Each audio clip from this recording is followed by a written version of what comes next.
افسوس نبی زادیوں کا شام میں جانا،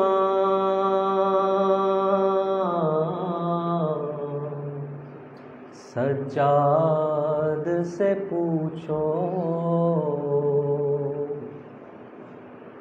سر ننگ وہ ماں بہنوں کا دربار میں جانا،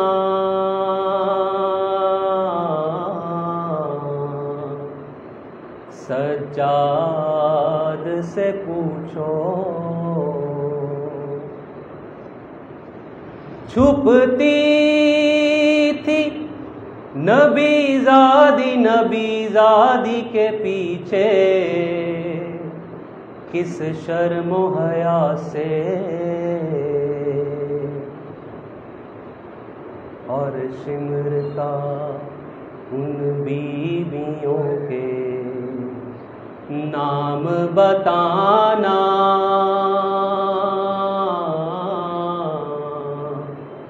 سجاد سے پوچھو بیٹھے ہوئے دربار میں سب چھوٹے بڑے تھے، سادات کھڑے تھے، سر تست میں رکھا ہوا زینب کو دکھانا،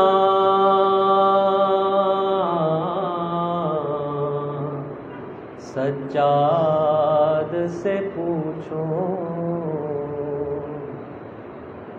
جب دختر شبیر نے زنداں میں قضا کی، آفت کی گھڑی تھی،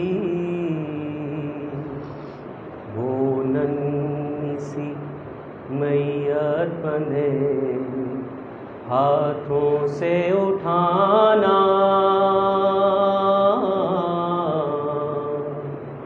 سجاد سے پوچھو جب غسل سکینہ کو وہاں دے چکی غصہ تھا سب کا برا حال، جب غسل سکینہ کو وہاں دے چکی غصہ تھا سب کا برا حال، اس ننھی سی میت پہ نشان رسی کے پانا، سجاد سے پوچھو افسوس نبی زادیوں کا شام میں جانا، سجاد سے پوچھو تلاوت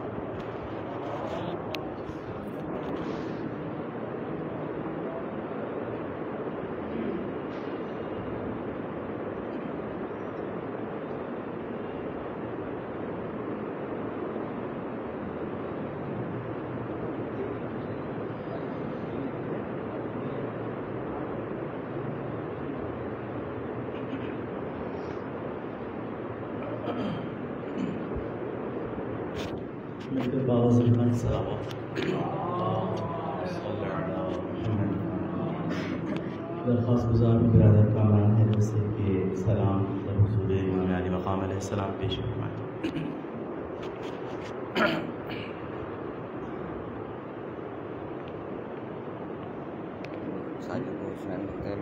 وہ میرے خیال بھی نہیں آیا لیکن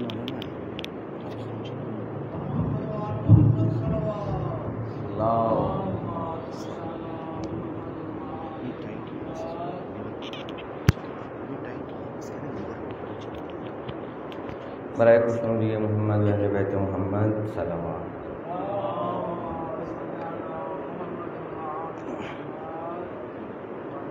صاحب ذوالفقار المدد،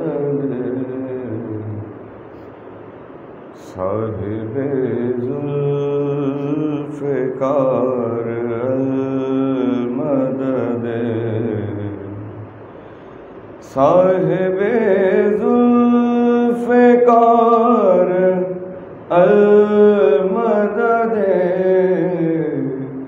شاہد الدلسوار المدد،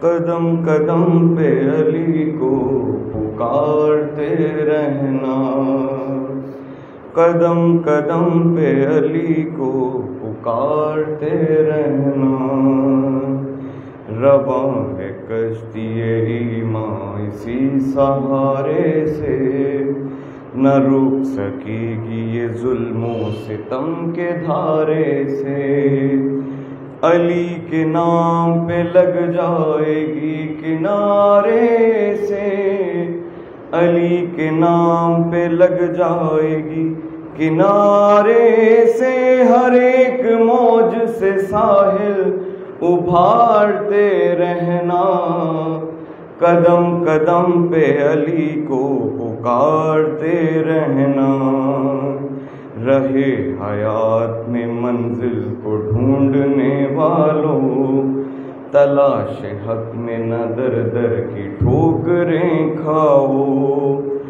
ہماری مانو تو سوئے نجف چلے آؤ، ہماری مانو تو سوئے نجف چلے آؤ، اس آستانے پہ قسمت سنوارتے رہنا، قدم قدم پہ علی کرتے رہنا، علی ہے نام خدا اور اسم اعظم ہے، یہی وہ نام ہے جس پر بقائے عالم ہے، خدا کے گھر میں جو ابھرا وہ نقش محکم ہے، خدا کے گھر میں جو ابھرا وہ نقش محکم ہے، یہ نقش دل میں ہر ایک کے اتارتے رہنا، قدم قدم پہ علی کو پکارتے رہنا، نہ مشکلوں میں کوئی جب تمہارے کام آیا، تمہارے ہونٹوں پہ اس دم علی کا نام آیا، یہی وہ نام ہے جو کام ایک گام آیا، یہی وہ نام ہے جو کام ایک گام آیا، بس سہارے پہ ہستی گزارتے رہنا، قدم قدم پہ علی کو پکارتے رہنا، خدا کا نقش ہے اور دست کبریا ہے علی، خدا ہے صفت مگر بندہ خدا ہے علی، سمجھ میں آ نہ سکے گا تمہارے کیا ہے علی، سمجھ میں آ نہ سکے گا تمہارے کیا ہے علی، نصیریوں کے خدا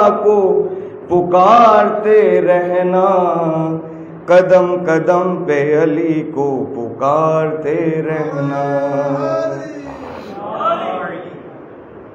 یہ نقش وہ ہے جو ابھرا تھا باب خیبر پر، یہ نقش زینت شب تھا نبی کے بستر پر، یہ نقش ہوا جبرائیل کے پر، یہ نقش ہوا جبرائیل کے پر، ہمارا دین ہے اس کو ابھارتے رہنا، قدم قدم پہ علی کو پکارتے رہنا، جو لے کے نام علی جنگ کو نکلتے ہیں، وہ نقشہ جنگ کا اس طرح سے بدلتے ہیں کہ گرتے گرتے علم فوج کے سنبھلتے ہیں، کہ گرتے گرتے علم فوج کے سنبھلتے ہیں وہ جانتے نہیں میدان میں ہارتے رہنا، قدم قدم پہ علی کو پکارتے رہنا۔ نہ کوئی غزوہ خیبر میں جب کہ کام آیا، رسول پاک کے لب پر علی کا نام آیا۔ ادھر زبان ہلی تھی ادھر امام آیا، ادھر زبان ہلی تھی ادھر امام آیا، کہ جس کا کام ہے بگڑی سنوارتے رہنا، قدم قدم پہ علی کو پکارتے رہنا۔ نبی گواہ ہے ذکر علی عبادت ہے، عمل یہ نیک ہے سب سے بڑی سعادت ہے۔ علی کے نام پہ موت آئے تو شہادت ہے، علی کے نام پہ موت آئے تو شہادت ہے۔ نزا کے وقت بھی ان کو پکارتے رہنا، قدم قدم پہ علی کو پکارتے رہنا۔ کبھی جو مارکہ حق کی بات آئے گی، نگاہ فکر ان اوراق پر بھی جائے گی۔ حنین و بدر و احد کربلا بتائے گی، حنین و بدر و احد کربلا بتائے گی۔ لکھا ہے کس کے مقدر میں ہارتے رہنا، قدم قدم پہ علی کو پکارتے رہنا۔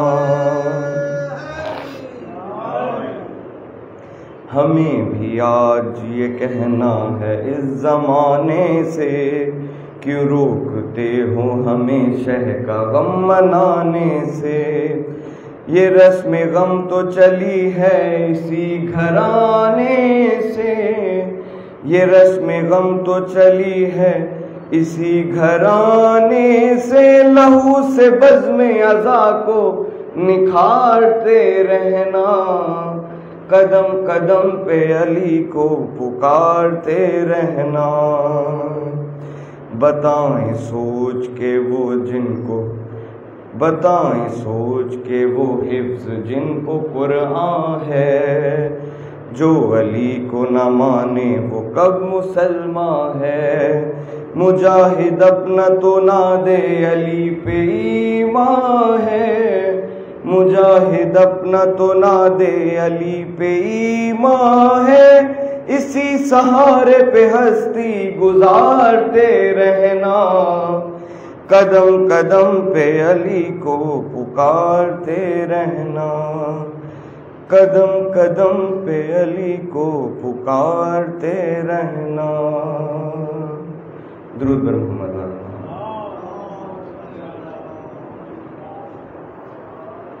برائے خوشنودی محمد و اہل بیت محمد بارے دیگر صلوات۔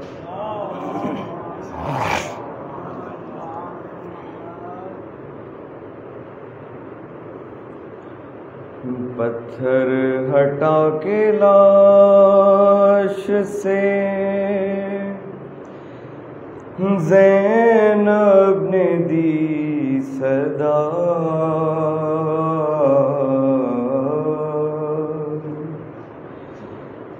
کیا تم میرے حسین ہو،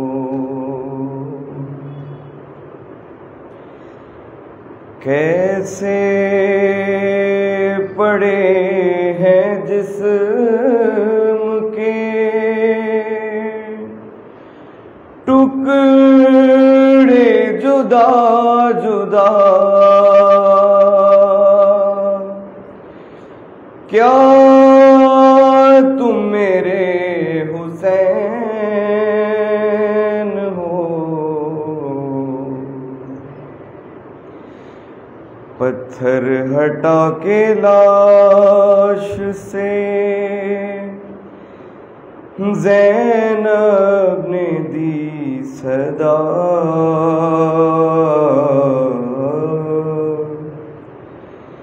کیا تم میرے حسین ہو؟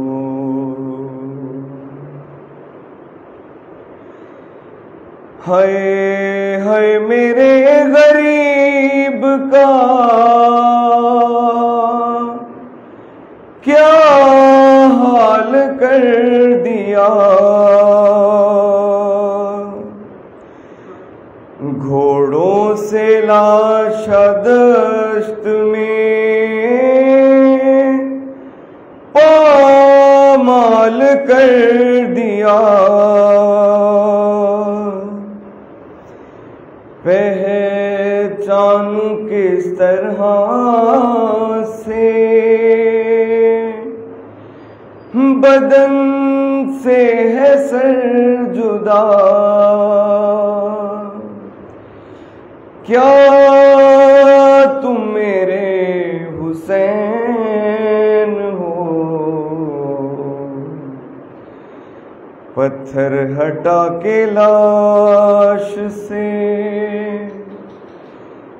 زینب نے دی صدا،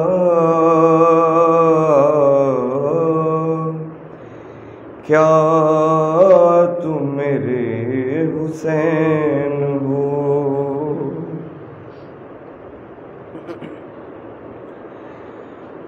پہچان لوں گی میں تمہیں،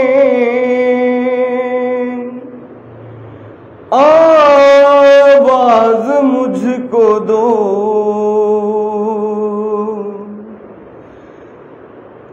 دم توڑتے جو دیکھا ہے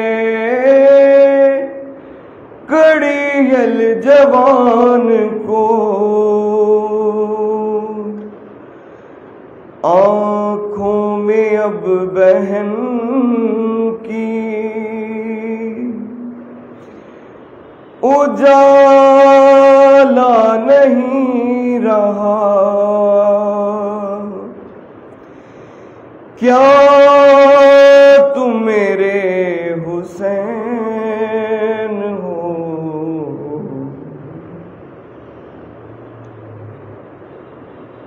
کرتا رہا ہے ذبح کی کوشش کہاں کہاں،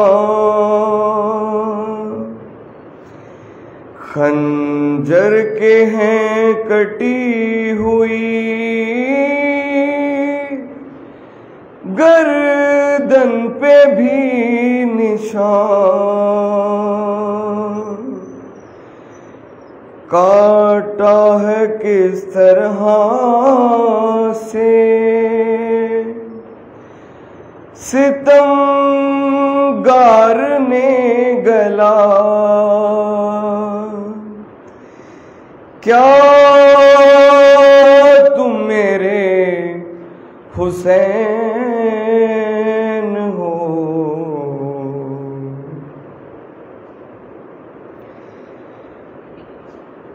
کیا لے گئے ہیں لوٹ کے سب کچھ یہ اشکیا، تن پر بچا ہے ماں کا یہ کرتا سلا ہوا، نکلے تھے جب خیام سے یہ حال تو نہ تھا، کیا تم میرے حسین ہو؟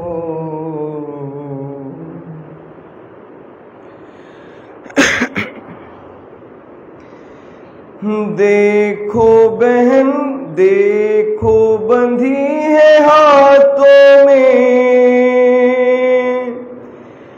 میرے بھی رسیاں، اب اور لو بہن کی نہ غربت کا امتحان، کچھ تو جواب دو مجھے، صغرا کا واسطہ کیا تم میرے حسین ہو؟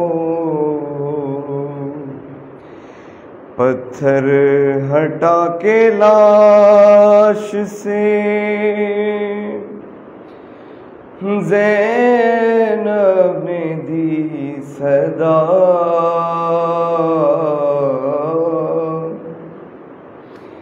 کیا تم میرے حسین ہو؟ بر محمد و آل محمد سلام۔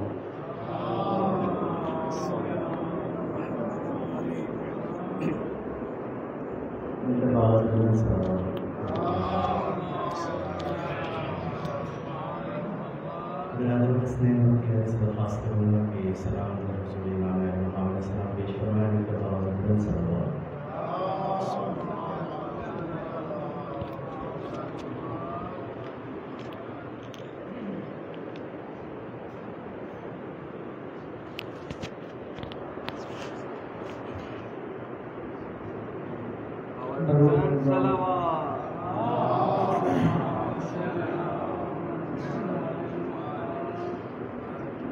والدی کے بلندتر صلوات۔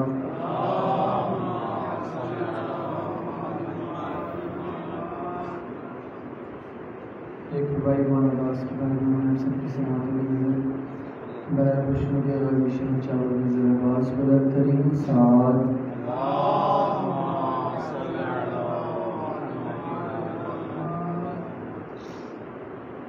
فرش پہ رہے کہ فرشتوں کے برابر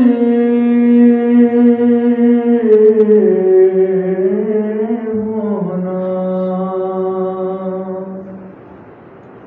فرش پہ رہے کہ فرشتوں کے برابر ہونا، میری قسمت میں تھا عباس کا نوکر ہونا،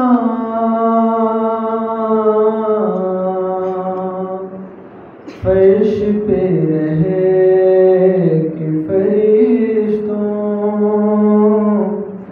کے برابر ہونا،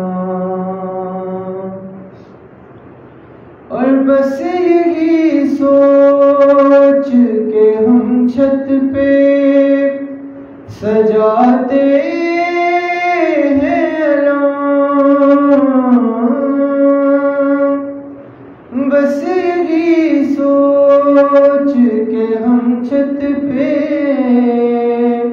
سجاتے ہیں علام، ہاں ضروری ہے کسی ہاتھ کا سر پر ہونا،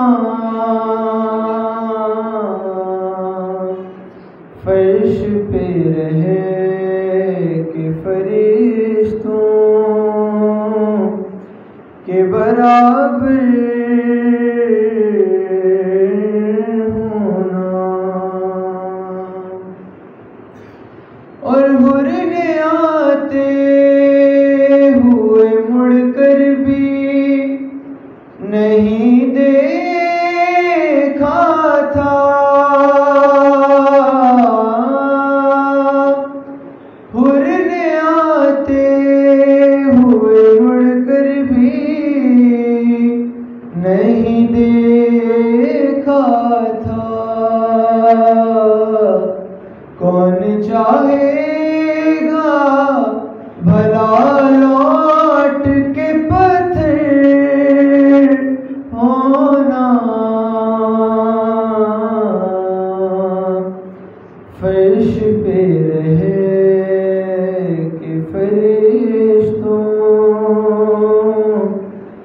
کے برابر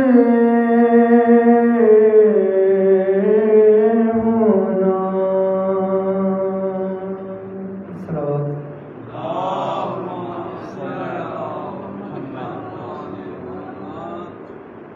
برائے خوشنود شہزادی اکبر علیہ السلام بلندر صلوات.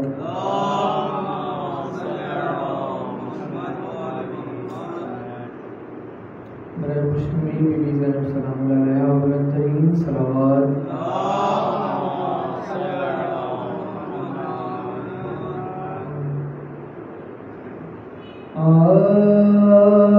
آواز ماں کی آتی ہے اب فرش ازا کا بچھا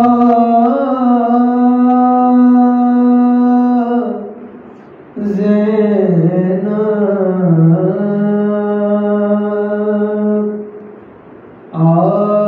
آواز ماں کی آتی ہے اب فرش ازا کا بچھا زینب کچھ میرے لال کا قصہ کہے کچھ اپنا حال سنا زینب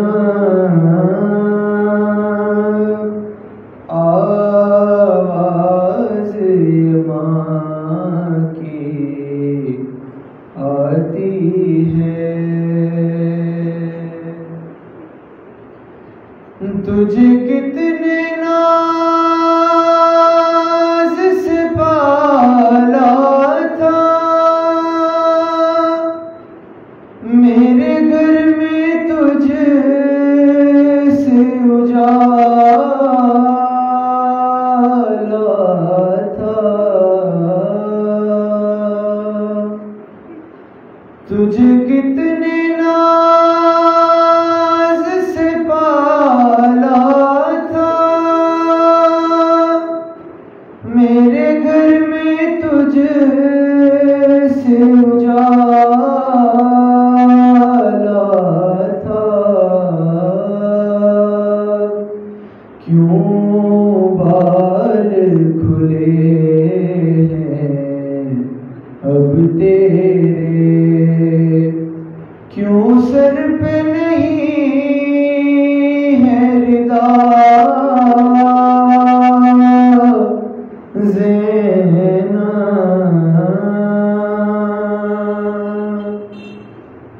اور اس شام غریبہ میں تو نے بھائی کی نیابت کیسے کی کس طرح سنبھالا بچوں کو جب ایک ایک خیمہ جلا زینب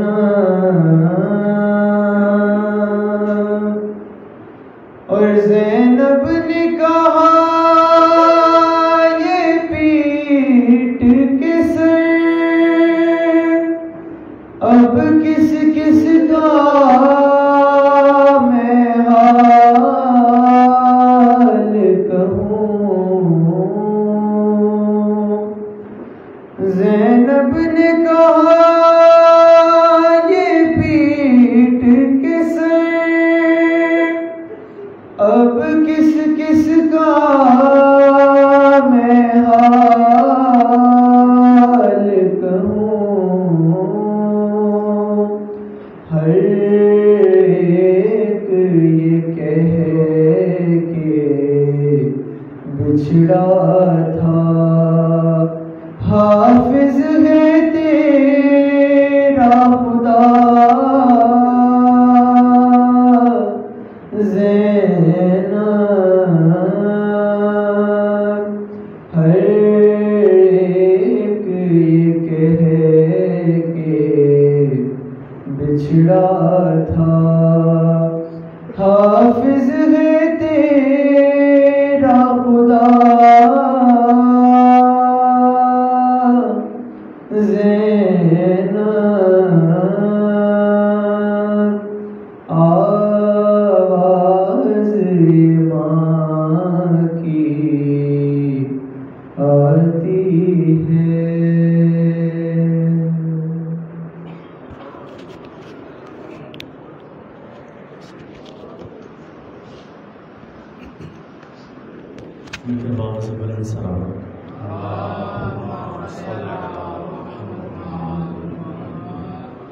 بانی خانہ سید مسعود الحسن اور جمیع مرحوم مومنین و مومنات شہداء اسلام شہداء پاکستان شہداء ملت جعفریہ کو اپنے ذہنوں میں جگہ دیتے ہوئے اپنے اپنے مرحومین کو ذہنوں میں جگہ دیتے ہوئے ایک دفعہ سورہ الحمد اور 3 دفعہ سورہ اخلاص کی تلاوت کریں.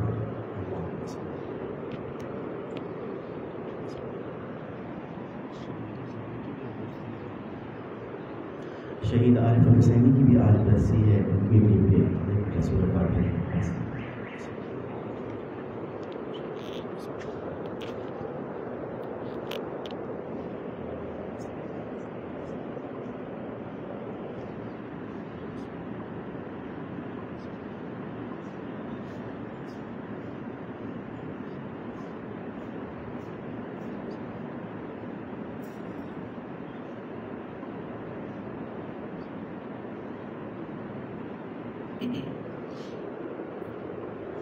مل کر باواز بلند صلوات اللہم صلی علی محمد. عزا خانہ اعظم میں مجالس کا یہ سلسلہ 1 محرم الحرام سے جاری ہے، جو 9 محرم الحرام تک صبح 7 بجے پابندی وقت کے ساتھ شروع ہو جاتا ہے. آپ سب سے درخواست ہے کہ پابندی وقت کو ملحوظ رکھیں. جتنا آپ جلدی تشریف لے کر آئیں گے مجلس اپنے وقت کے مطابق اسی طرح ختم کی جا سکتی ہے. ان مجالس سے مولانا ابوالحسن علوی صاحب خطاب فرماتے ہیں. 8 محرم کی مجلس سے بعد از مجلس شبیہ ذوالجناح برآمد ہوگا، اور خواتین کی مجالس کا سلسلہ جو 1:30 بجے ہوتا ہے اس میں خانم ہما رضا تقوی خطاب فرماتی ہیں، اور آج اس مجلس میں شبیہ جھولا برآمد ہوگی. اور اسی عزا خانے میں عشرہ ثانی کی مجالس سے خانم سکینہ خطاب فرمائیں گی. مل کر باواز بلند صلوات.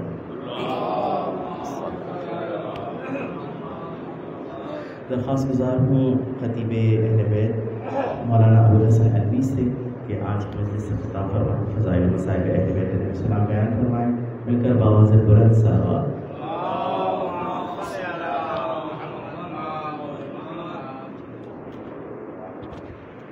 نعرہ تکبیر، نعرہ تکبیر، نعرہ رسالت، نعرہ رسالت، نعرہ حیدری، نعرہ حیدری، حسینیت، حسینیت، یزیدیت، یزیدیت، بر محمد و اہل بیت محمد بلندر صلوات.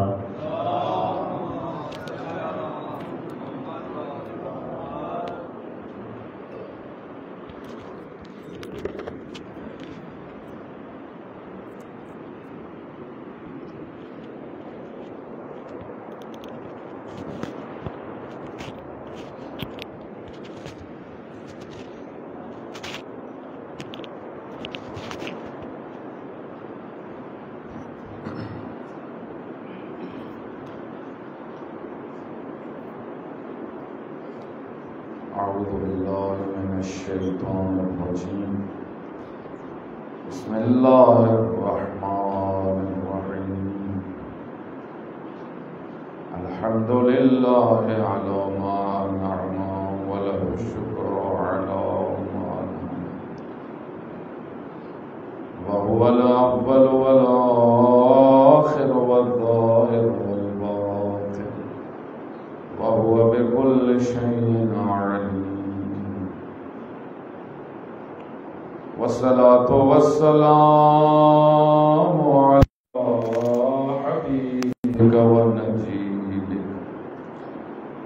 شفيعك من عبادك الذي أرسلته بالهدى ودين الحق ليظهره على الدين كله ولو كره المشركون أبي القاسم محمد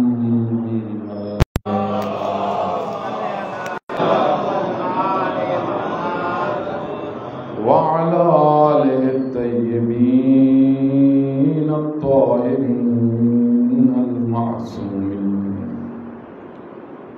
المظلومين المقتولين الذين أذهب الله عنهم الرجس وطهرهم تطهيرا.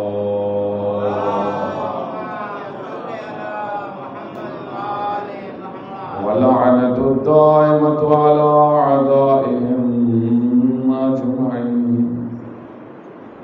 قال الله تعالى في كتابه المجيد: بسم الله الرحمن الرحيم. قل لا أسألكم عليه أجرا إلا المودة في القربى. صلوا على محمد.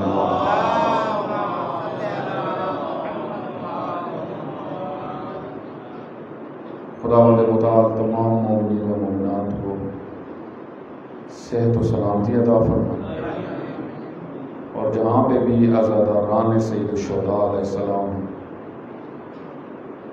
اور عزادار عزاداری کر رہے ہیں، خداوند متعال سب کی حفاظت فرمائے.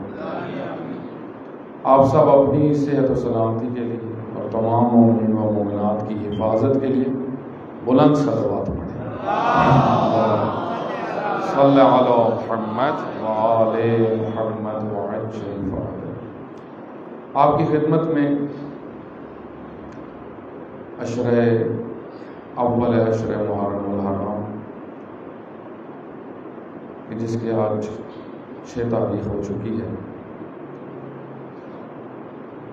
ایک موضوع جس کا کربلا سے بہت گہرا تعلق ہے، اور جو بھی فلسفہ قیام امام حسین علیہ السلام سمجھنا چاہتا ہے، اس کو خود کربلا کو پڑھنے کی ضرورت ہے. کیونکہ سید الشہداء علیہ السلام کا قیام جس کا آغاز مدینہ سے ہوا، سید الشہداء علیہ السلام مکہ معظمہ میں 4 ماہ کے قریب رہے، اور اس کے بعد کوفہ کا رخ کیا. لیکن جب کوفہ کے حالات کی خبر ملی تو سید الشہداء علیہ السلام کربلا میں اس اپنا قیام فرما کر وہ ارادہ الہی جس کے ذریعے سے دین کی بقا تھی اس کو پورا کیا. سید الشہداء علیہ السلام کا قیام، اس کے اوپر بہت کچھ لکھا گیا ہے. ایک تاریخ ہے، ایک حقیقت ہے، اور سید الشہداء علیہ السلام کا یہ قیام اور نہضت اور یہ قربانی، یہ بڑی ایک خاص نوعیت اور ایک حیثیت رکھتی ہے عالم بشریت کے لیے. اس وجہ سے اس کے اندر بہت سارے پہلو ہیں جس پہ تجزیہ کیا جا سکتا. جب بھی کوئی اجتماعی اور سیاسی کام ہوتا ہے تو اس کے اندر اور بہت سارے پہلو اس کے ساتھ ہوتے ہیں. سید الشہداء علیہ السلام کے اس قیام کی بنیاد اجتماعیت ہے. اجتماعی کنڈیشنز جو عالم اسلام کی تھی وہ بدل چکی تھی. مسئلہ مسجد کا تک تو نہیں تھا، مسئلہ عالم اسلام کا بن چکا تھا. پورا عالم اسلام شیطانوں کے ہاتھ میں، فیصلے شیطان کر رہے تھے، اور جو دین کے وارث تھے ان کو ایک طرف رکھ دیا گیا تھا اور پیغمبر کی سنت کو اور طریقہ کار رسول اللہ کو اپنے نام سے مسخ کر رہے تھے اور دین کے نام پہ فساد مچا رہے تھے۔ اس وجہ سے سید الشہداء علیہ السلام کا جو قیام ہے اس کا ایک بڑا بنیادی جو رخ ہے وہ یہ کہ اس کی اتنی عظمت کیوں ہوئی۔ بہت نہضتیں تاریخ میں اٹھی، بہت لوگ جو ہیں وہ آپ دیکھیں صرف عالم اسلام میں نہیں، عالم اسلام سے دوسرے ادیان کو بھی آپ اگر پڑھیں تو آپ کو کہیں پہ بھی اس کنڈیشن کا واقعہ نہیں ملے گا۔ اور ایسا نہیں کہ صرف اس کی مظلومیت کو مد نظر رکھا جائے، سید الشہداء علیہ السلام کا حماسہ، ان کی شجاعت، ان کی تدبیر اور ان کا ظلم کے خلاف قیام، یہ اس کے اندر ایک بڑی بنیادی حیثیت رکھتے ہیں۔ یعنی سید الشہداء علیہ السلام کا حماسہ اس کا اصلی رکن ہے، حضرت کے شجاعت جو ہر چیز پہ حاوی ہے۔ دیکھیں سید الشہداء میدان میں اترے ہیں، میدان سید الشہداء نے بنایا ہے۔ ایک بات عموماً لکھی جاتی ہے کہ سید الشہداء کیوں نکلے، بعض کہتے ہیں بیعت کا تقاضا تھا، دقت کریں، بعض کہتے ہیں کوفیوں کے خطوط کی وجہ تھی،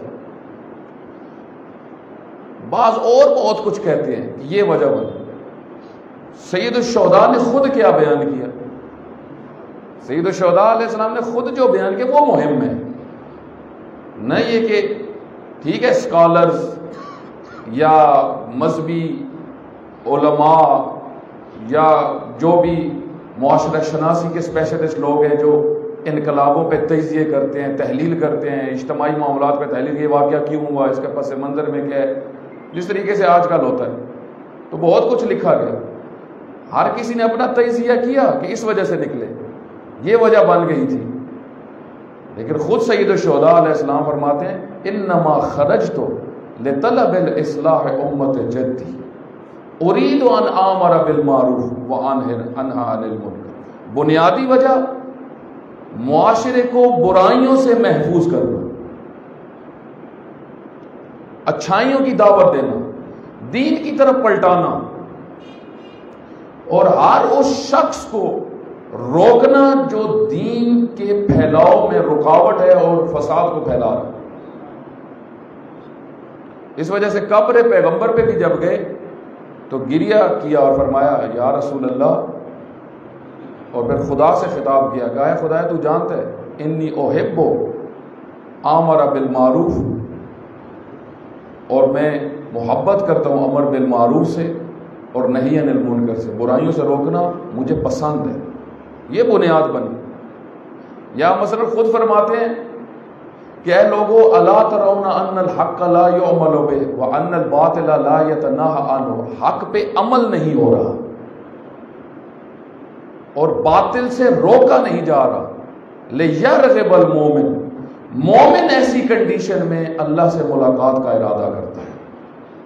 اب دیکھیں سید الشہداء علیہ السلام کے بہت سارے خطبات، جب بصرہ والوں کو خط لکھا، جو مکہ سے لکھے خطوط کوفہ والوں کو، بصرہ والوں کو، فرمایا انی ادعوکم الی کتاب اللہ و سنت نبی، میں تمہیں اللہ کی کتاب کی طرف بلاتا ہوں، سنت نبی کی طرف بلاتا ہوں، میں تمہیں احیاء معالم دین کے لیے بلا رہا ہوں، دین کو زندہ کرو۔ یزید دین کو مار رہا ہے، دیکھیں دین بنیاد ہے، ہم سب سنتے ہیں، ہم سب بیان کرتے ہیں کہ دین کے لیے امام حسین علیہ السلام نے سب کچھ کیا، تو یہ دین سمجھے نہیں، ہماری ذمہ داری، دین ہے کیا چیز جس کے لیے اتنا کچھ کیا جا سکتا ہے۔ ایک صلوات پڑھیں محمد۔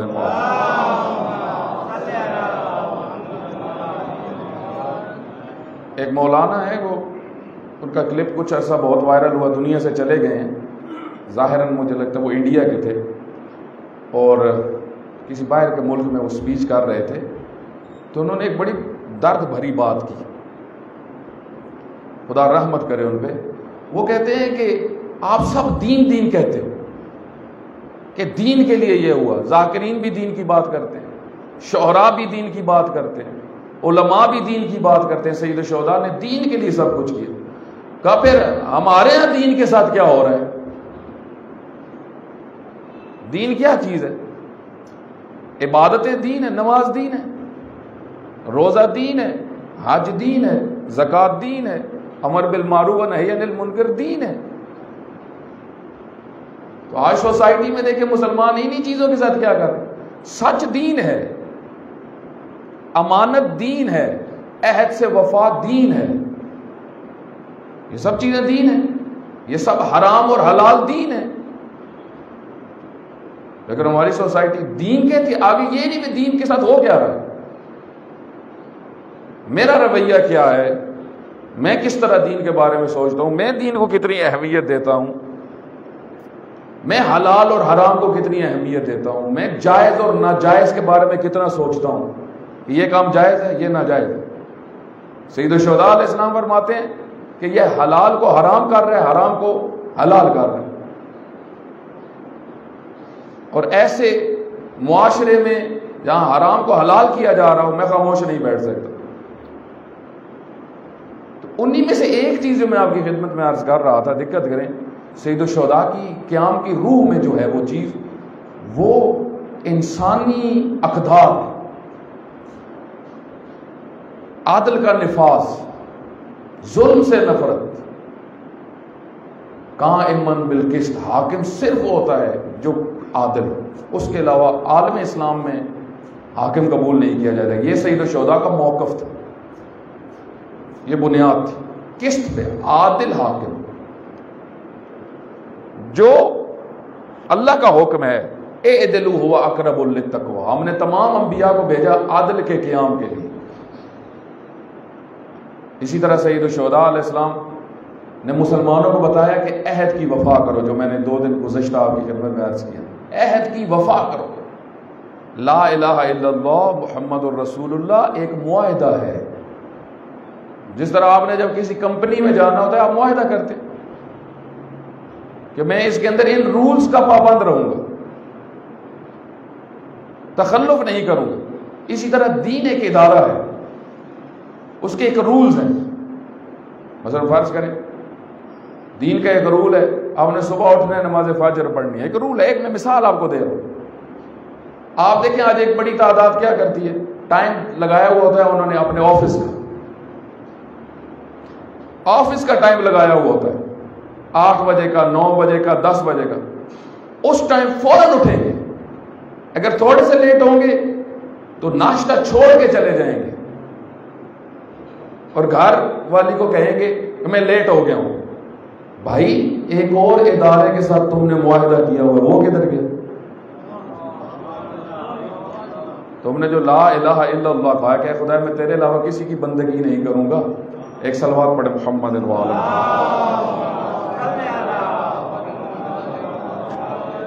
میں کسی کی بندگی نہیں کروں گا. تو آپ کو اس معاہدے کی تو بہت ٹینشن ہے.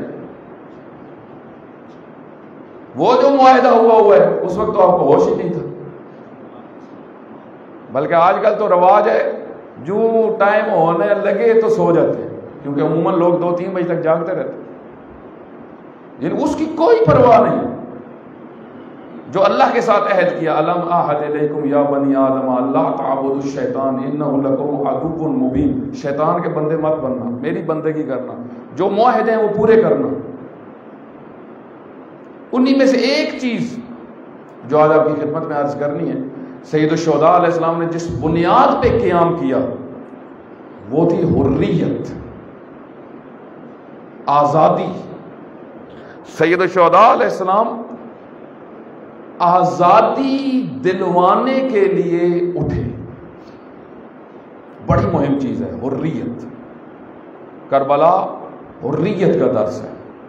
سید الشہداء علیہ السلام امام الاحرار ہے.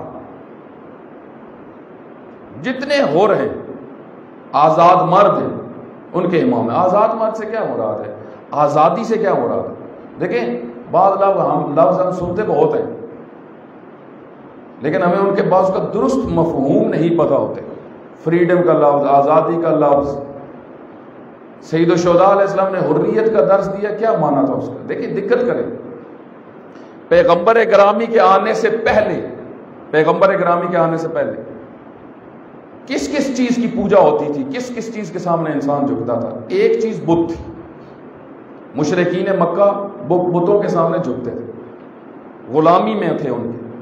لیکن عموماً آپ دیکھیں پوری تاریخ میں لوگ، پچھلی نسلوں میں آپ چلے جائیں، آپ اصحاب کاف کے متعلق پڑھیں، اصحاب کہف کے متعلق پڑھیں، آپ حضرت ابراہیم کی زندگی پڑھیں، ان لوگوں کی کنڈیشنز پڑھیں. وہ نسل در نسل بادشاہوں کو اپنا خدا سمجھتے تھے، بادشاہ ان کے خدا ہوتے تھے، انہی کی وہ پوجا کرتے تھے. جس طریقے سے فرعون کہتا تھا انا ربکم الاعلی، اس نے ساری رعیت کو غلام بنایا ہوا تھا. آرڈر اسی کا، وہ جدھر کہتا تھا وہ ہوتا تھا. جس چیز کے اوپر وہ حملہ کر دیتا تھا وہ اس کی ہو جاتی تھی. لوگوں کی ناموس کے اوپر تجاوز کرتا تھا، قرآن کریم نے بیان کیا. جب اس کو تھوڑی سی مشکل پڑتی تھی، مثلا آپ تاریخ پڑھیں، اگر جب اس کو نجومیوں نے بتایا کہ ایک بچہ پیدا ہونے والا ہے جو تمہاری حکومت ختم کرے گا، کہتے ہیں اس نے جو بچہ اس عرصے میں جہاں پہ پیدا ہوتا تھا اس کی مملکت کے اندر وہ قتل کروا دیتا تھا. لاکھوں میں بچے قتل کروائے اس نے. کیوں؟ میری حکومت کو کوئی ختم نہیں کر سکتا. ایک صلوات پڑھیں محمد.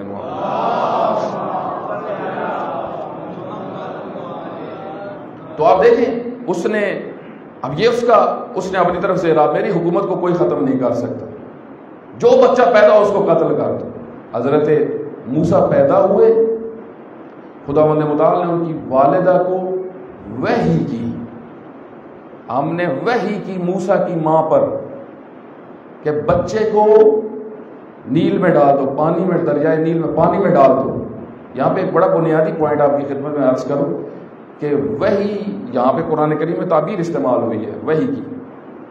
چند خواتین پہ وحی ہوتی تھی، جن میں حضرت مریم، حضرت موسیٰ کی والدہ، یہ چند شخصیات جو قرآن کریم نے بیان کی ہیں.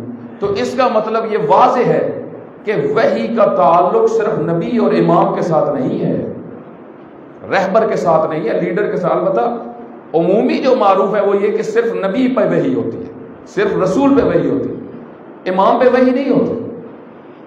امام پہ الہام ہوتا ہے.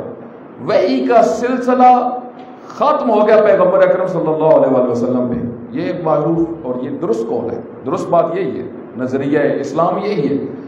لیکن یہ جو کہا جاتا ہے، ایک تبصرہ کیا جاتا ہے کہ سیدہ کے پاس جبرائیل امین آتے تھے، تو اس پہ بعض اعتراض اٹھاتے ہیں بعض مکاتب کے لوگ کہ فرشتے آتے تھے سیدہ کے پاس، اس کی کیا دلیل ہے؟ بھائی اس کی قرآن میں دلیل ہے. خداوند متعال فرماتا ہے حضرت مریم کے پاس فرشتے آئے، وَتَمَثَّلَ لَهَا وَمَثَّلَ لَهَا بَشَرًا سَوِيًّا، فرشتہ انسانی صورت میں سامنے آیا حضرت مریم. مجھے بتائیں اگر حضرت مریم کے پاس فرشتہ آ سکتا ہے تو کیا سیدہ کونین کے پاس فرشتہ نہیں آ سکتا؟ فاطمہ تو بضعۃ من، فاطمہ میرے وجود کا حصہ ہیں. سیدہ اس عظمت کی مالک تھی. جتنے دن بعد از پیغمبر زندہ رہی مسلسل جبرائیل امین آتے تھے. اور صحیفہ فاطمہ اسی جو لکھا ہوا ہے، امیر المومنین لکھتے تھے، حضرت جبرائیل گفتگو کرتے تھے، صدیقہ امیر المومنین سے گفتگو کرتی تھی، امیر المومنین اس سب کو لکھتے تھے. وہ بنا صحیفہ فاطمیہ. وہ پوری ایک ہسٹری ہے، قیامت تک جو کچھ ہونا ہے صحیفہ فاطمہ کے اندر لکھا ہوا ہے، جو کچھ ہونا ہے. اسی وجہ سے جب مامون نے امام رضا علیہ السلام سے کہا کہ آپ نماز پڑھائیں تو حضرت نے ایک جملہ کہا، حضرت نے فرمایا صحیفے میں نہیں لکھا ہوا کہ میں پڑھاؤں.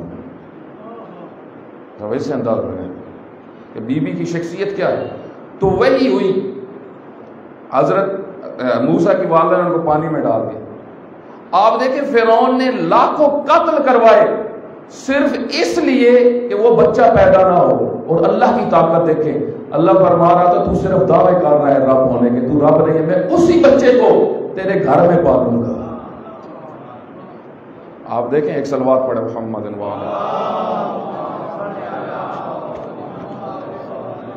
وہی بچہ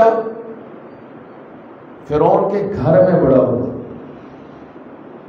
اور ایک دن وہ کیا کہتا تھا، جو مثال میں آپ کو سب میرے غلام۔ حضرت موسیٰ کیا کہتے تھے؟ رب صرف وہ ہے۔ اس وجہ سے فرعون نے دربار میں کہا فمان ربکما یا موسیٰ، تم دونوں کا رب کون ہے؟ تمہارا اور ہارون کا، تم دونوں بھائی جو آئے ہو، فمان ربکما یا موسیٰ، تمہارا رب کون ہے؟ اس کا مطلب ہے اصل موضوع ربوبیت کا تھا، خالقیت کا تو فرعون کو بھی پتا تھا میں خالق نہیں ہوں، اس کو علم تھا میں خالق نہیں ہوں۔ ڈاکہ جو ڈالا جاتا تھا، آپ دیکھیں نمرود کہتا تھا میں رب ہوں، میں مارتا ہوں، میں زندہ کرتا ہوں۔ حضرت ابراہیم علیہ السلام کو جب وہ لے کے گیا تو اس نے جیل سے 2 لوگ نکالے، 2 لوگ نکال کے ایک کو مار دیا، ایک کو چھوڑ دیا، کہا یہی زندگی اور موت ہے۔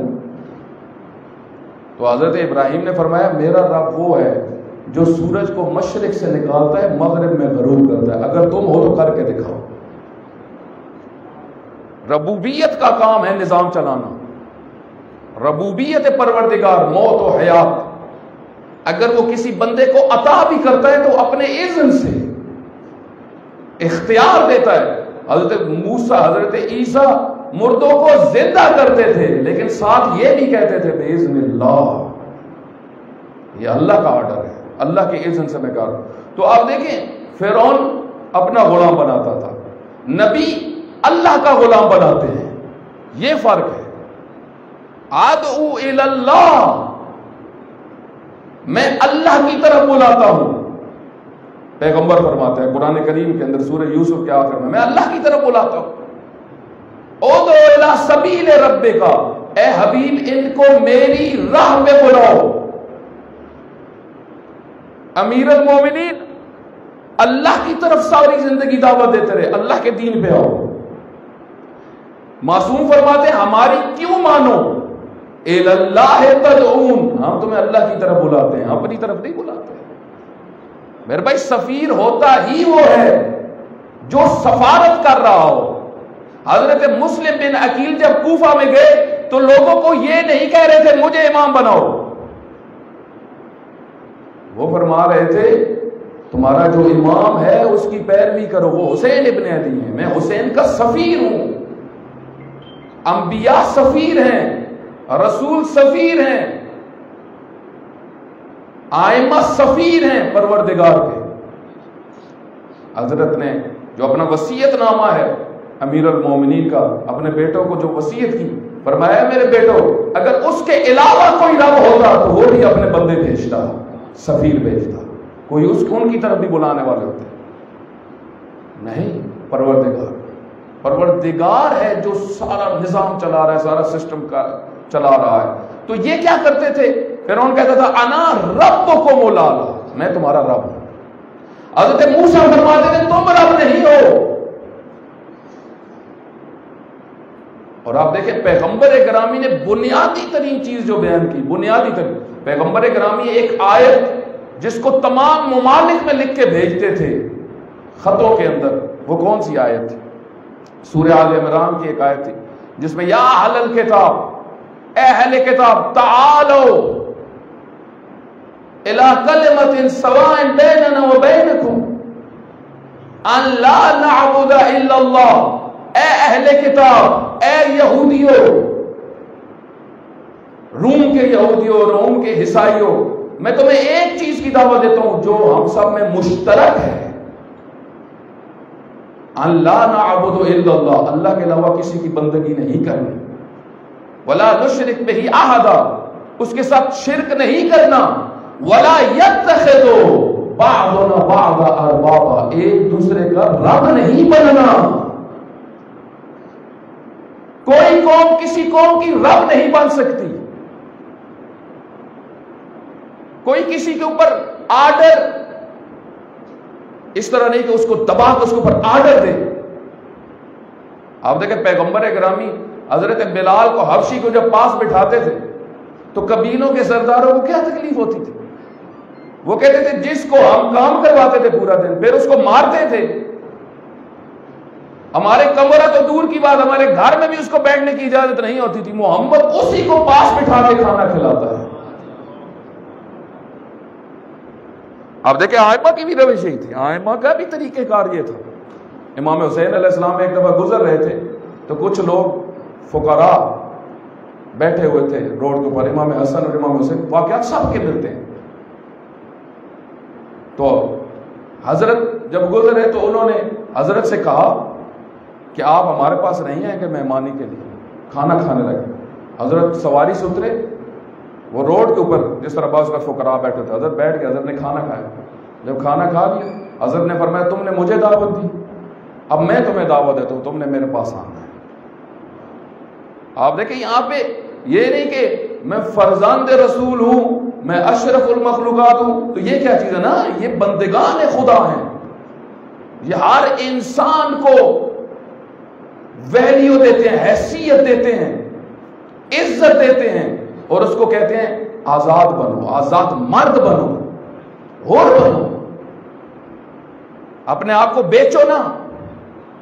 امیر المومنین کا ایک کلام ہے, امیر المومنین کا ایک بڑا مہم کلام نہج البلاغہ کے اندر, نہج البلاغہ کے اندر ایک مہم کلام وصیت نامہ, 2 وصیت نامے امیر المومنین کے. ایک طولانی وصیت نامہ ہے جو حضرت حنفیہ کو بعض کہتے ہیں کہ بیان کیا اور بعض کہتے ہیں امام مجتبی علیہ السلام نہج البلاغہ میں. حضرت فرماتے ہیں سب کو, امت کو یہ پیغام دے رہے ہیں کہ اللہ نے تمہیں آزاد پیدا کیا ہے,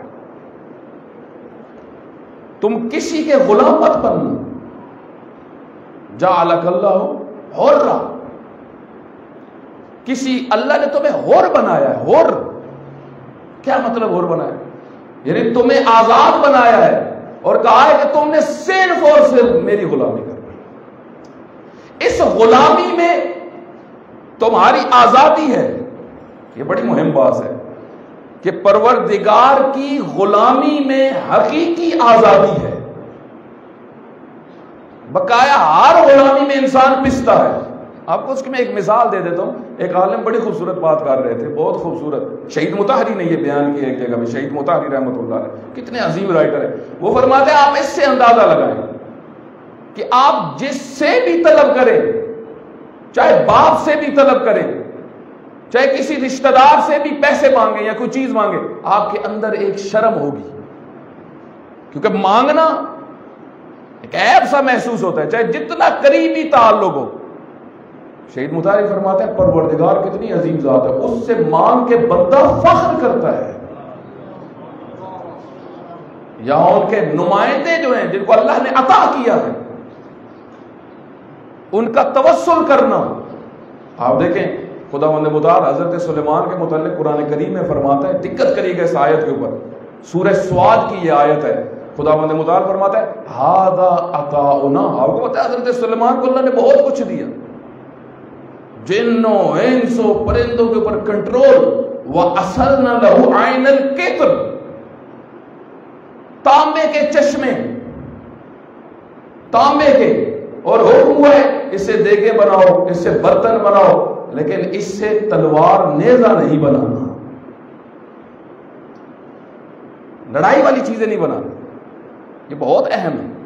حضرت داؤد کو وَعَلَنَّا لَهُ, ہم نے وَعَلَنَّا لَهُ الْحَدِيدِ, ہم نے داؤد کے ہاتھ پہ لوہے کو موم بنا دیا. حضرت موسیٰ لوہے کو ہاتھ میں لیتے تھے, وہ اس کو نرم کرنے کے لیے آگ پہ نہیں رکھتے تھے, ہاتھ سے اس طرح کرتے تھے, وہ خود بخود جدھر چاہتے تھے اس کو گھما لیتے تھے, اس سے خود نہزے, اس سے خود چیزیں بناتے تھے. لیکن اللہ نے حکم دیا داؤد ہر چیز بناؤ, زیرہ بناؤ, تلوار نہیں بنانی, زیرہ بناؤ.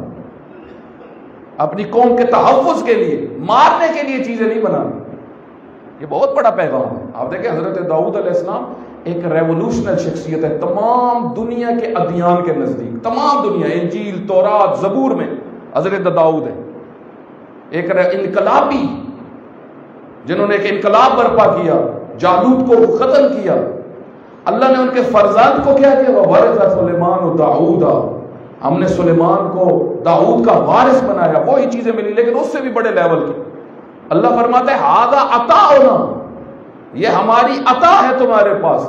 فامنن او امسک، دے دو یا روک لو، بغیر حساب، جتنا دے سکتے ہو کسی کو دے دو.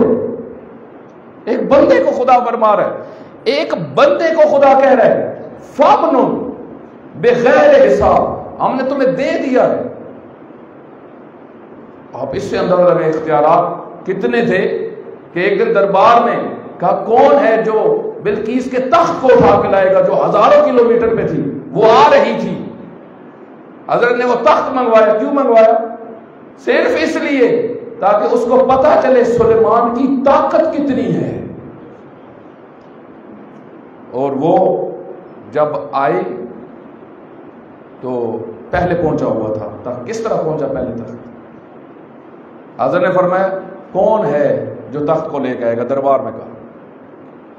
وقال عفریت من الجن، ایک جن تھا، اس نے کہا انا آتی، میں لے کے آتا ہوں لیکن تھوڑا ٹائم لگے گا. خدا نے متعارف فرماتا ہے اسی اسنا میں وقال من عنده علم من الکتاب، جس کے پاس کتاب کا تھوڑا سا علم تھا، اس نے کہا انا آتی قبل ان یرتد عینک، اس سے پہلے کہ آپ کی پلک جھپکے میں تخت کو لے کے آؤں گا. معصوم اس آیت کے ذیل میں بہت کچھ ہے. معصوم فرماتے ہیں یہ آصف بن برخیہ تھے جن کے پاس سمندر کا قطرہ تھا، علم من الکتاب تھا، اور ہمارے بابا علی وہ ہیں جن کے پاس کتاب کا علم ہے، پورا سمندر علی کے پاس ہے. ایک صلوات پڑھیں محمد.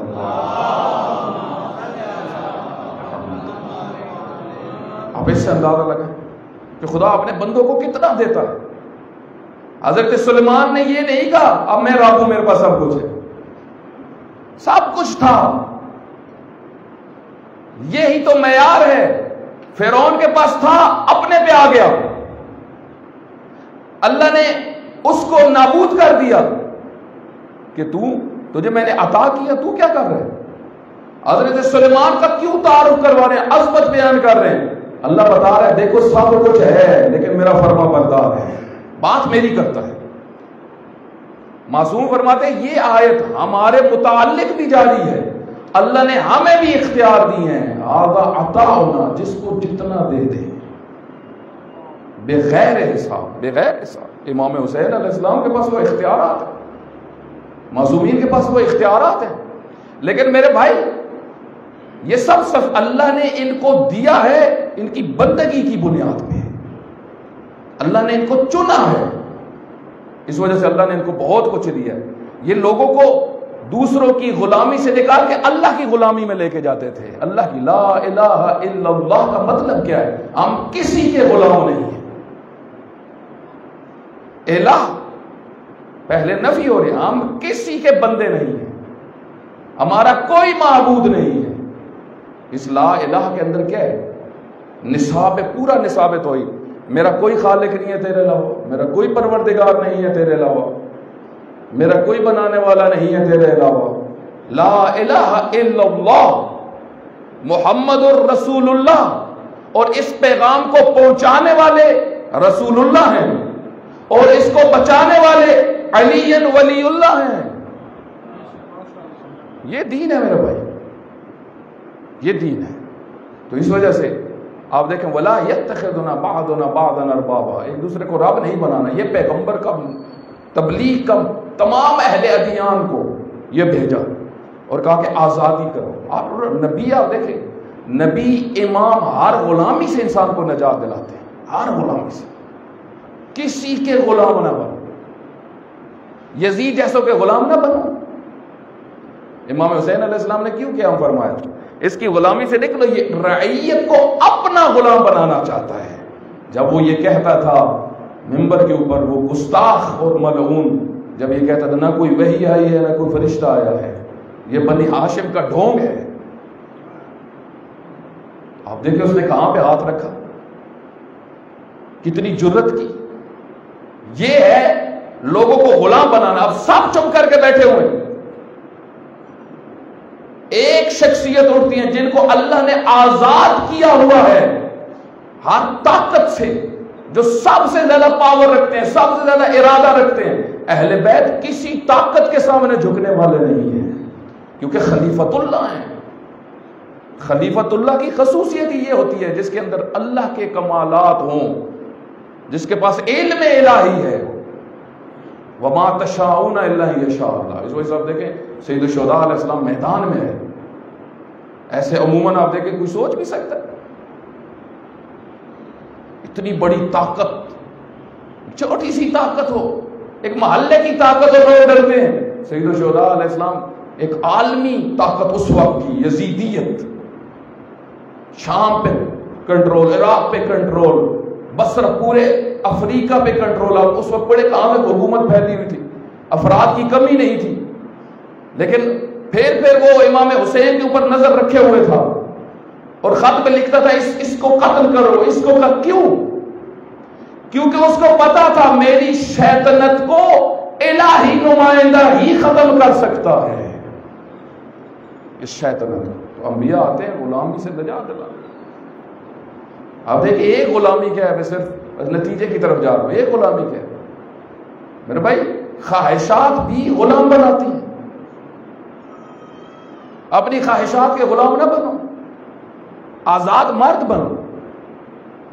ایک روایت کے اندر آیا ہے، ایک روایت کے اندر کہ چند چیزیں ایسی ہیں ان میں سے کم از کم ایک اپنے پاس رکھو: حیا، حسن اخلاق. یہ وہ چیزیں جو اپنے پاس رکھو. اور فرمائے ان ساری چیزوں کو کی جو طاقت ہے وہ حریت ہے، آزاد. آزاد. آج دنیا کے طرف ایک اشارہ یہاں پہ کر دیتا ہوں، آپ دیکھیں آج انہی لفظوں کے ذریعے سے ہم نے غلام نہیں بننا.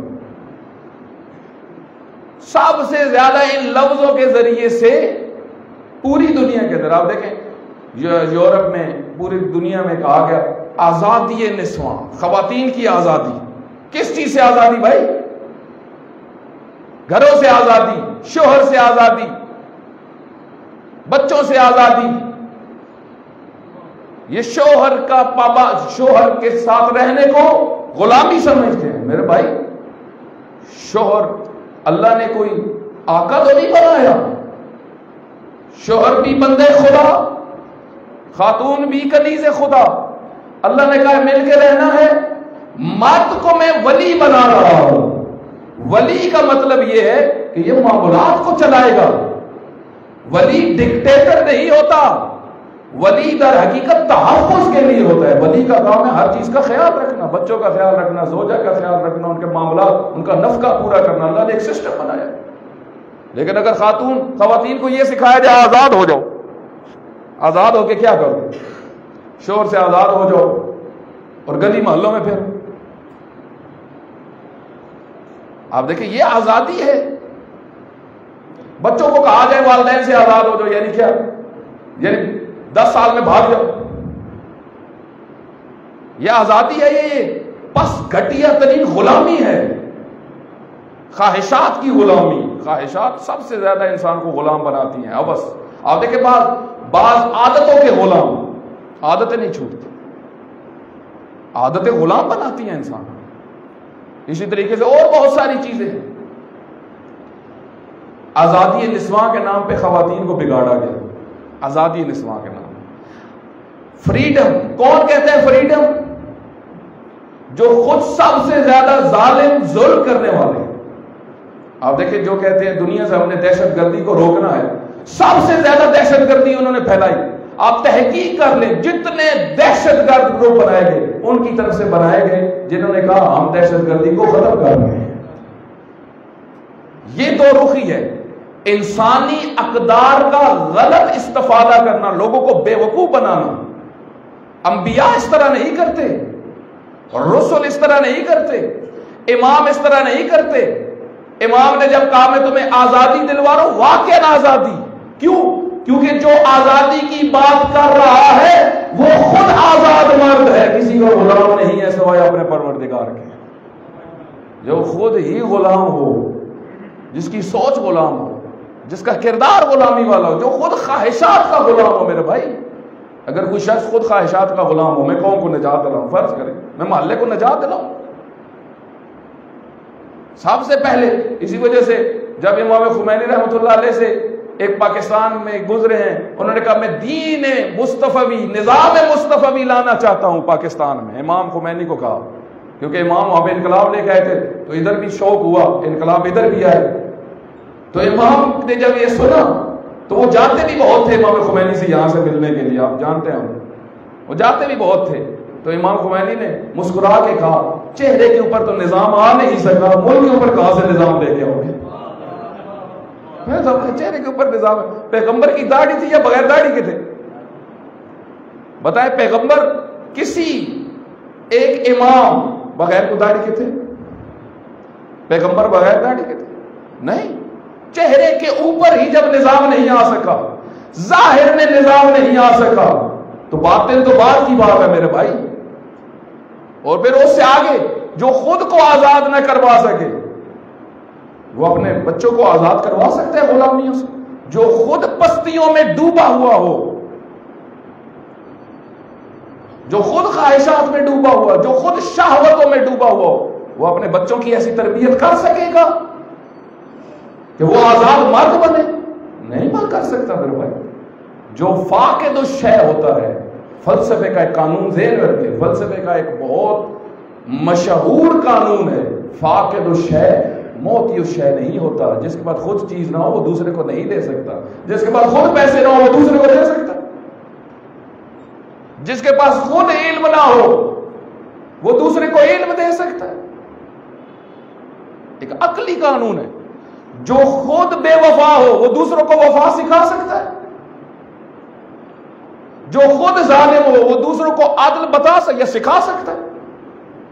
نہیں سکھا سکتا۔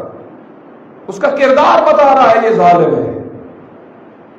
آپ دیکھیں کربلا والوں سے انسانوں کو کیوں محبت ہے؟ ہندو بھی محبت کرتا ہے، عیسائی بھی محبت کرتا ہے، یہودی بھی ایک پاک فطرت یہودی بھی محبت کرتا ہے۔ کیوں؟ کیونکہ اس کو پتا ہے یہاں حقیقت میں حریت ہے، جعلی نہیں، اخباروں والی نہیں، سوشل میڈیا والی نہیں، یہاں پہ کردار میں۔ اسی وجہ سے معصوم نے فرمایا کہ اگر تم یہ دیکھنا چاہتے ہو، دقت کرے گا، بس میں نتیجے کی طرف جا رہا ہوں، اگر تم یہ دیکھنا چاہتے ہو تم واقعاً خدا کے غلام ہو یا نہیں، تو دیکھو جو کہتے ہو اس کے مطابق عمل کرتے ہو یا نہیں کرتے۔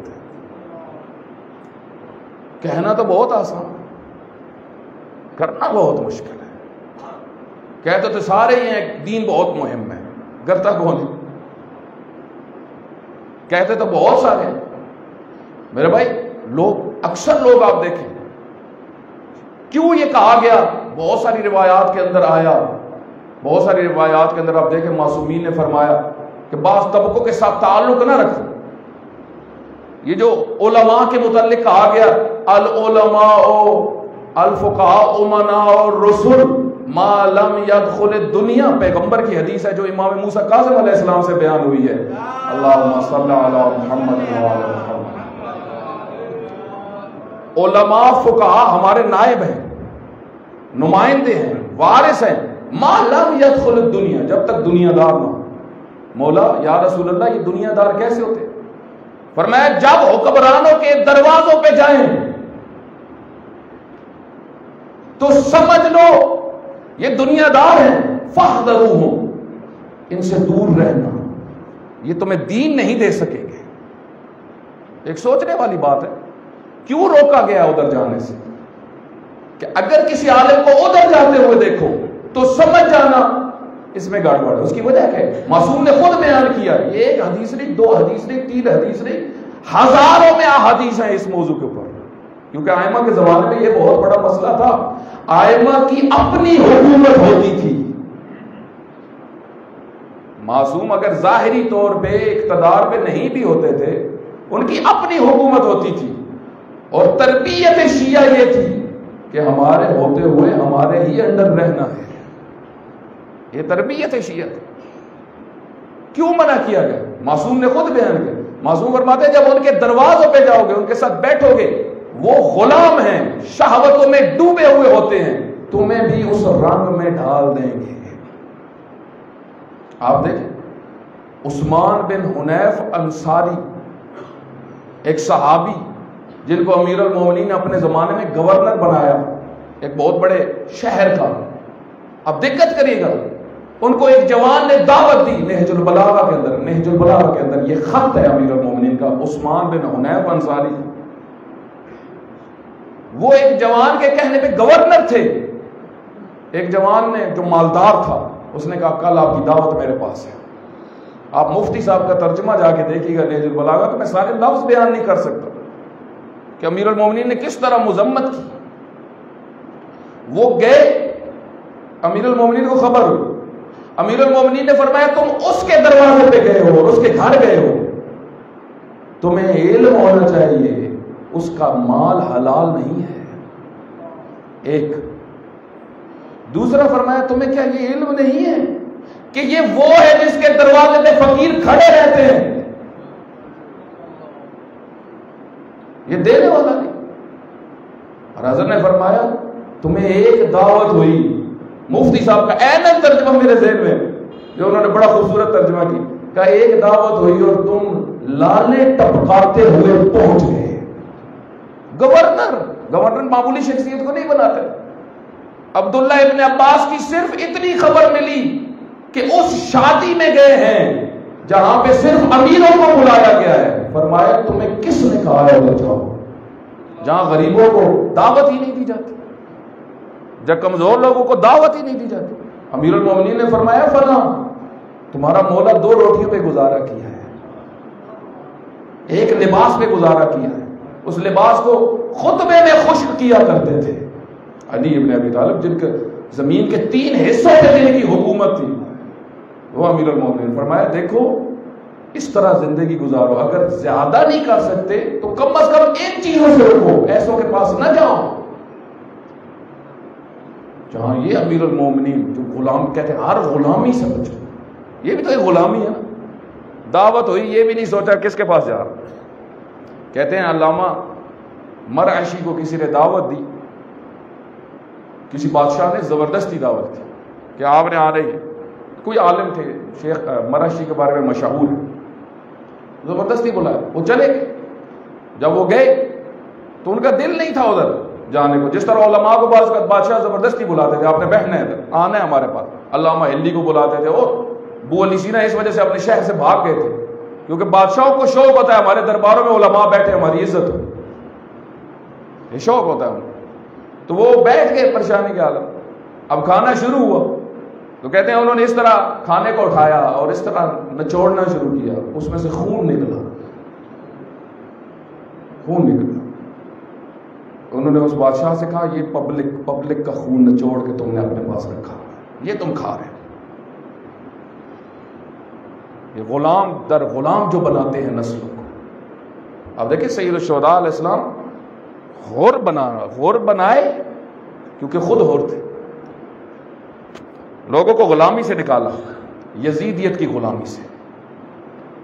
اور یہ وہ احسان ہے سید الشہداء کا جو کبھی بھی شرفا بھول نہیں سکتے. شرفا وہ احسان ہے، صرف وہ بھول سکتے ہیں جو خبیث و نفس ہوں، جس طریقے سے آج ہماری سوسائٹی میں ایسے ملتے ہیں جن کو یزید اچھا نظر آ رہا ہوتا ہے. یہ پاکیزہ لوگ نہیں ہیں. گھٹیا مزاج، گھٹیا ظرف کا انسان اس کو یزید جیسا اچھا لگتا ہے. لیکن شرفا جس دین سے بھی تعلق رکھتا ہوگا، جس مقدس سے بھی تعلق رکھتا ہوگا. اور دو کی بات آپ دیکھیں، آپ کو کوئی غیر مسلم یزید کی تعریف کرتے ہوئے نظر نہیں آئے گا. یہ کیسے مسلمان ہیں؟ ان کا بگاڑ آپ دیکھیں. سید الشہداء علیہ السلام کو چھوڑنے کا نتیجہ فقط غلامی ہے. جو ان کو چھوڑے گا وہ غلام بنے گا، ہر چیز کا غلام بنے گا. سید الشہداء علیہ السلام نے نسلوں کو بچانے کے لیے دین کے درخت کو پانی سے سیراب نہیں کیا، اپنی پاکیزہ نسل کے خون سے سیراب کیا.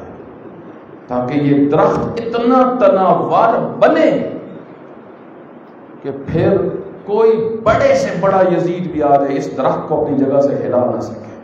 اور آپ دیکھیں ایسے جس دین کی جڑوں میں علی اکبر جیسا خون ہو، جس دین کی جڑوں میں قاسم ابن حسن جیسا خون ہو، جس دین کی جڑوں میں مسلم بن عقیل جیسی شخصیات کا خون ہو، معصوم فرماتے ہیں، امام رضا فرماتے ہیں زمین کے اوپر 18 ان شخصیات کو قتل کیا گیا جن سے بہترین کوئی بھی نہیں تھا، ان کو شہید کیا گیا۔ سید الشہداء 6 محرم الحرام ہے، ایام عاشورہ قریب ہے، سید الشہداء علیہ السلام کربلا پہنچے۔ سید الشہداء علیہ السلام کے جب اصحاب باری باری جاتے رہے، جو یہ کہتے تھے ہمارے ہوتے ہوئے اہل بیت کا کسی کو نقصان نہیں ہوگا، لیکن جب اصحاب ختم ہو گئے نا، اب جوانوں نے جانا شروع کیا۔ جب جوان بھی نہ رہا، سید الشہداء علیہ السلام تنہا تھے، اور مقتل کے جملے ہیں جب تنہا تھے تو درد بھرے استغاثے بلند کیے، حل من ناصر ینصر، حل من ذاب یذب عن حرم رسول اللہ، کوئی ہے جو رسول اللہ کی حرمت کا دفاع کرے، کوئی ہے جو اللہ سے ڈرنے والا ہو، ہمارے حق کا خیال رکھنے والا ہو۔ کہتے ہیں یہ وہ استغاثے تھے جس سے چرند اور پرند تڑپ گئے، آسمانوں پہ گریہ شروع ہوا، اے حسین بلا رہا ہے، حسین صدا دے رہا ہے، حسین ناصر مانگ رہا ہے۔ کہتے ہیں اب خیمے سے رونے کی آواز بلند، مقتل سے ارتفعت اصوات النساء، بیویوں کی آواز بلند ہوئی حسین کے استغاثے سے۔ آپ اگر مقتل کو پڑھیں تو آپ اس چیز کے نتیجے پہ پہنچیں گے۔ سید الشہداء علیہ السلام کو سب سے زیادہ جو چیز حساس محسوس ہوتی تھی، بعض اوقات کسی میت کو اٹھا رہے ہوتے تھے لیکن جب بیویوں کے رونے کی آواز سنتے تھے چھوڑ کے فوراً بیویوں کے پاس چلے جاتے تھے اور جا کے پوچھتے تھے تم لوگ رو کیوں نہیں ہو، میرے ہوتے ہوئے گریہ کیوں کہ برداشت نہیں کرتے تھے، برداشت نہیں کرتے تھے۔ زینب کبریٰ کی آنکھ سے آنسو آئے، ام کلثوم کی آنکھ سے آنسو آئے، سکینہ کی آنکھوں سے آنسو آئے۔ اسی وجہ سے جب سکینہ روتی تھی حضرت فرماتے تھے سکینہ میرے ہوتے ہوئے نہ رو، میرا دل پارا پارا ہو جاتا ہے۔ او بڑی شدید محبت کرتے تھے اس بیٹی سے، خود فرماتے تھے میں اس گھر سے محبت کرتا ہوں جس میں رباب اور سکینہ رہتے ہیں، انی احب دارا فیہا رباب والسکینہ، مجھے اس گھر سے بھی محبت ہے جس میں رباب رہتی ہو، جس میں سکینہ رہتی ہو۔ اب اسی بیوی کے بیٹے کے تڑپنے کی جب آواز آئی، پوچھا ہے ام کلثوم کیا ہوا؟ کہا جب سے آپ نے استغاثہ بلند کیا ہے علی اصغر جھولے میں رہ نہیں پا رہا، تڑپ رہا، اس کو پیاس ہے شدت سے۔ مجھے بتائیں کہ دنیا کا دستور ہے، بڑے تو کہہ دیتے ہیں پانی مانگ لیتے ہیں، بچہ تو کہہ بھی نہیں سکتا بابا مجھے پیاس لگی ہے، آنکھوں سے بتا رہا ہوتا ہے۔ علی اصغر کی آنکھیں بتا رہی تھی بابا میں بہت پیاسا ہوں۔ علی اکبر نے تو خود آ کے کہا بابا ان العطشان قد قتلنی، بابا پیاس نے مجھے مار دیا ہے، مجھے پانی ملے گا؟ بابا میں جنگ کر کے آیا ہوں، مجھے پانی ملے گا؟ جواب نے تو کہہ دیا یہ بیٹا تڑپ رہا ہے۔ آپ سید الشہداء علیہ السلام لے کے چلے اشقیاء کی طرف۔ حضرت سکینہ نے یہ سوچ کے دیا ہوگا کہ بڑے تو لڑنے جاتے ہیں، تلوار لے کے جاتے ہیں، نیزے لے کے جاتے ہیں، اسلحہ لے کے جاتے ہیں جنگ کرنے کے لیے، اصغر تو خالی ہاتھ جا رہا ہے، یہ تو چھوٹا سا ہے، اس کو تو پانی مل جائے گا۔ حضرت رباب بھی سب اسی انتظار میں تھی۔ سید الشہداء علیہ السلام کے یہ وہ منظر تھا جس نے آسمان والوں کو بھی رلایا، زمین والوں کو بھی رلایا۔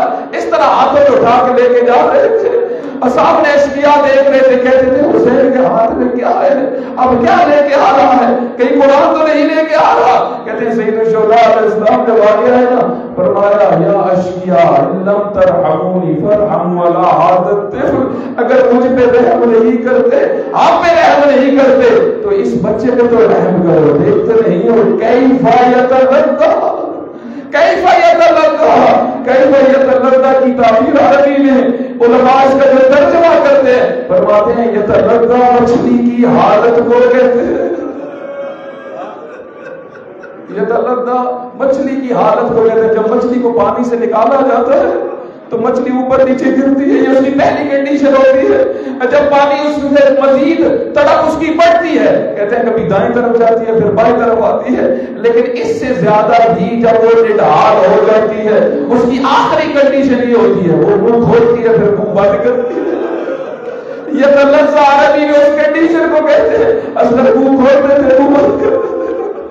بابا کے اوپر کیا حالت تھی، اپنے اس کام سے بیٹے کو کس کنڈیشن میں دیکھ رہے تھے۔ اب علم رحمونی پر ہم آتے کہتے ہیں ظالم نے عمر ابن سعد کے دیکھا کہ اس کے لشکر کے اندر گفتگو شروع ہوئی، کوئی کہتا تھا پانی دے دو، کوئی کہتا تھا پانی دے دو، کہتے ہیں عمر ابن سعد سمجھ گیا یہ تو طغیان ہو جائے گا میرے لشکر میں۔ اس نے ایک جملہ کہا جس نے رباب کی گود کو اجاڑ دیا۔ وہ جملہ کیا تھا؟ اقطع کلام الحسین یا حرملہ، اے حرملہ حسین کے کلام کو قتل کرو۔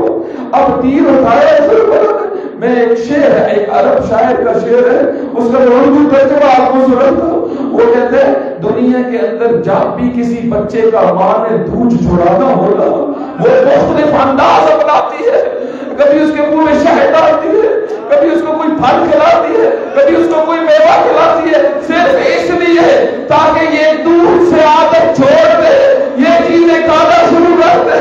وہ عرب شاعر کہتے ہیں اے علی اصغر تم پہلے اور آخری لو جس کو نہ شہد دیا گیا، جس کو نہ کوئی اور میٹھی چیز دی گئی، بلکہ 600 خواتین جس کے گلے میں لگا، 600 خواتین کس کے گلے میں لگا۔ ایک عالم دین بہت عظیم عالم دین ہے، وہ پڑھ رہے تھے یہ جملہ میں نے ان سے سنا ہے، وہ فرماتے ہیں جس وقت حرملہ نے تیر کو کمان میں رکھا نا، یہ عربوں کا مشہور تیر انداز تھا، یہ کچھ ہی تیر لے کے آیا تھا، یہ بعض جانوروں کو بھی گرا دیتا تھا تیر کے ذریعے سے۔ کہتے ہیں اس نے جب تیر رکھا نا اس کے ہاتھ سے تیر گر گیا، جب تیر گرا عمر ابن سعد کہتے ہیں او حرملہ تو عربوں کا بڑا تیر انداز ہے، تیرا تیر کیوں گر گیا ہے؟ اس نے کہا عمر ابن سعد تو حسین کو دیکھ رہا ہے، میں جب تیر کمان میں ڈالتا ہوں حسین کے پیچھے ایک مستور کھڑی ہوئی ہے جو پھر ہاتھ اونچا کر کے کہتی ہے گلا بہت چھوٹا ہے، تیر بہت گلا بہت چھوٹا ہے۔ کہتے ہیں تیر کا عجب درزوں پہ آمد علی اصغر ایک کہاں سے دوسرے کہاں تک سما ہو گئے، تیر سید الشہداء کے بازو میں پیوست ہوا۔ ایک عالم دین یہ جو ہے پڑا کرتے تھے خدا رحمت کرے دنیا سے چلے گئے، کہتے ہیں اگر تیر حسین کے بازو میں پیوست نہ ہوتا تو جدھر تیر جاتا علی اصغر ادھر ساتھ ساتھ جاتے۔ اب اس آسمان کی طرف دیکھا، ایک درد بھرا جملہ کہا سید الشہداء نے آسمان کی طرف دیکھ کے فرمایا پروردگار تو دیکھ رہا ہے میرے علی اصغر کے ساتھ کیا کیا انہوں نے۔ امام باقر فرماتے ہیں اس خون کو اپنے چلوں میں ڈالا، آسمان کی طرف پھینکا، ایک قطرہ بھی آسمان سے واپس نہیں آیا۔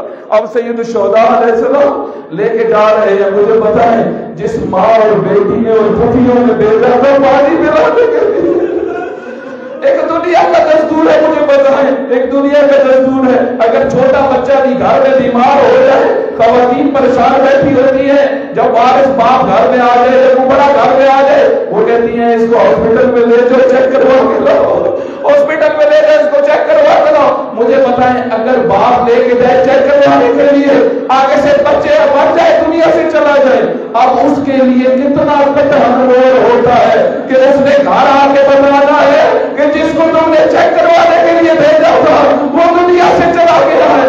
اسی وجہ سے کہتے ہیں سید الشہداء خیمے کی طرف آتے تھے پھر واپس چلے جاتے تھے، پھر جاتے تھے پھر واپس آ جاتے تھے۔ اس کی وجہ یہ تھی نہ اکبر کے وقت ایسا کیا نہ قاسم کے وقت ایسا کیا، صرف اس لیے یہ کر رہے تھے سکینہ دیکھے گی تو پوچھے گی، بابا لے کے تو پانی پلانے گئے تھے، لے کے تو پانی پلانے گئے تھے۔ اسی وجہ سے لکھا ہے خیمے میں نہیں لے کے گئے، خیمے کی پشت پہ کھڑے ہو گئے، اپنے ہاتھوں سے قبر بنانا شروع کی، قبر بنائی، اور قبر بنانے کے بعد میرے دل کا جملہ ہے، ہم سنتے رہتے ہیں دل کا جملہ ہے، اس ننھے سے بیٹے کو اس تپتی ہوئی گرم ریت میں جب ڈالا ہوگا تو کتنی مشکل سے چہرے پہ ریت ڈالی ہوگی۔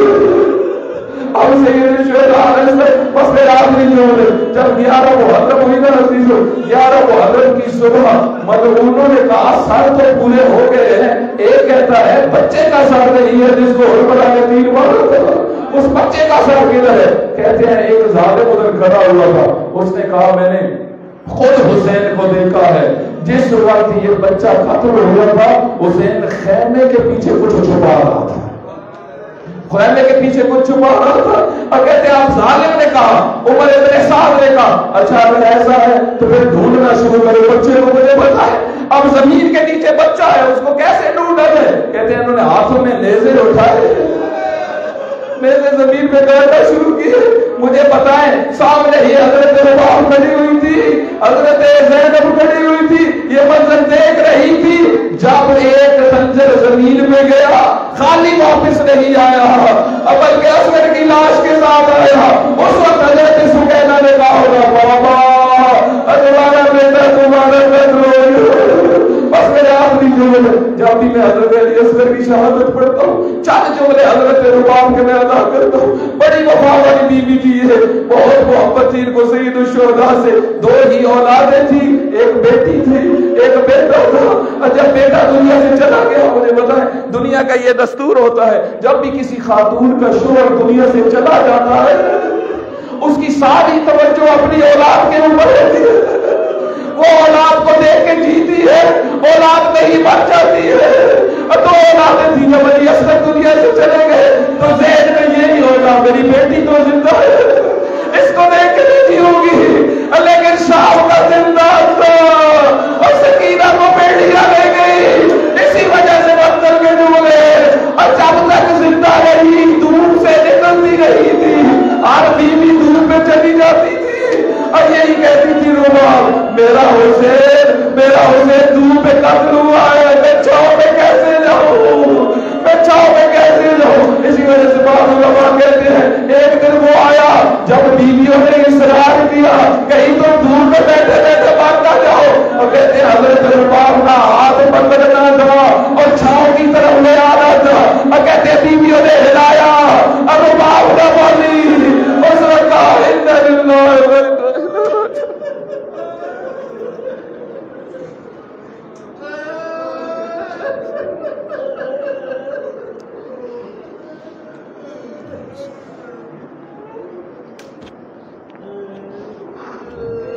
اللهم صل على سيعلم الذين ظلموا من يملك من ينكر اللهم صل على محمد۔ اے خدا ہم سب کے گناہ معاف فرما، ہمارے والدین کے گناہ معاف فرما، اے خدا باب الحوائج کی مصیبت کا واسطہ حضرت علی اصغر باب الحوائج ہے، اے خدا جتنے مومنین کے حاجات ہیں سب کو پورا فرما، جن کی اولاد نہیں ان کو اولاد صالح عطا فرما، اے خدایا جن کے بچے ہیں ان کو اپنے بچوں کی تربیت کرنے کی توفیق عطا فرما، اے خدا بحق محمد و آل محمد حاضرین میں سے جو پریشان آ رہے ہیں ان کی پریشانیاں دور فرما، جو بے روزگار ہیں ان کو روزگار عطا فرما، جو مالی کمی رکھتے ہیں ان کو رزق وسیع عطا فرما، اے خدا ملک عزیز پاکستان کو استحکام عطا فرما، پاکستان کو ہر قسم کے دہشت گردوں سے محفوظ فرما، آزاداران سید الشہداء جہاں پر بھی ہیں خدا ان سب کی حفاظت فرما، بحق محمد و آل محمد، اے خدا رہبر معظم مراجع کرام سید حسن نصر اللہ کی حفاظت فرما، اے خدایا بحق محمد و آل محمد ہمارے دلوں میں جتنی حاجات ہیں جتنی آرزو ہیں اے خدا ہم سب کو امام زمانہ کا حقیقی معنی میں ناصر بننے کی توفیق عطا فرما، حضرت کے ظہور میں تعجیل فرما، ہمیں ان کے اعوان و انصار میں شمار فرما، وصلی اللہ علیہ وسلم۔